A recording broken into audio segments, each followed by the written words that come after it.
क्या आपने कभी सोचा है कि जब कोई आम इंसान सच के लिए खड़ा होता है तो पूरा सिस्टम उसके खिलाफ कैसे खड़ा हो जाता है।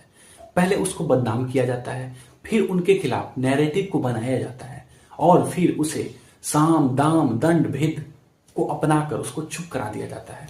क्या सिर्फ कहानी है? जी नहीं, ये एक असली घटना है।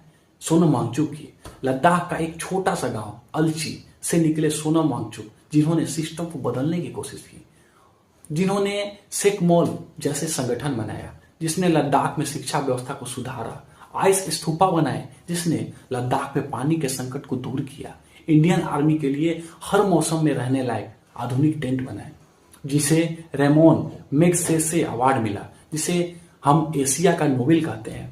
और अगर आपने 3 इडियट मूवी देखी हो गए तो उसमें पुनसुक वांगडू वही है असली सोनम वांगचुक। अब खुद सोचिए कितने अच्छे इंसान, लेकिन जब उन्होंने अपने अधिकार की बात की, लद्दाख के लिए 6 शेड्यूल की मांग की, स्टेटहुड की मांग की, तो कहानी पूरी तरह से बदल जाती है। शांतिपूर्ण विरोध शुरू होता है, लेकिन धीरे धीरे धीरे करके माहौल तनाव में बदल जाता है। यहीं से शुरू होता है सिस्टम का असली नंगा नाच। यहीं से होता है, यहीं खेल होता है पूरा सिस्टम का। उन पे आरोप लगाया जाता है कि उन्होंने लद्दाख को भड़काया है, लद्दाख के लोगों को भड़काया है, चाइना और पाकिस्तान से इन्फ्लुएंस हुए हैं।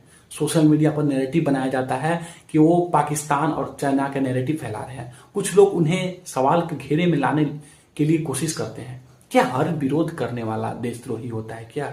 आप खुद सोचिए। या फिर ऐसा दिखा दिया जाता है।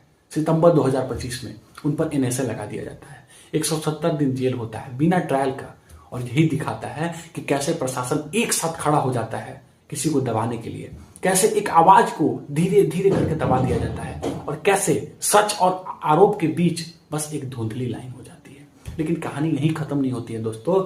14 मार्च 2026 को इन्हें से हटा दिया जाता है और जेल से बाहर आकर उन्होंने बस यही कहा कि मैं चाहता हूं कि लद्दाख जीते, हिमालय हमारा बचे और देश हमारा फिर से मजबूत हो। लेकिन उन्होंने लड़ाई को नफरत नहीं बनाया, बल्कि उसको एक समाधान में तब्दील कर दिया। यही फर्क होता है देशभक्त और अंधभक्तों के बीच। अब सवाल ये उठता है कि क्या केंद्र सरकार ने सुप्रीम कोर्ट के डर से नेशनल सिक्योरिटी एक्ट को हटा दिया, या कोई और कारण थे? अगर सोनम वांगचुक बेगुनाह थे तो आखिर उन पर एनएसए क्यों लगाया गया था? कठोर कानून इतना क्यों लगाया गया था? क्या सत्ता पक्ष अपने मनमानी को पूरा करने के लिए एनएसए जैसे कानूनों का उपयोग करती है? क्या सत्ता पक्ष का ये रवैया लोकतांत्रिक देश के लिए खतरा बन सकता है? ये कहानी सिर्फ सोनम वांगचुक की नहीं है दोस्तों, ये कहानी है आवाज बनाम सत्ता की, सच बनाम नैरेटिव की। फैसला आपको करना है कि सच कौन है। अगर आप मानते हैं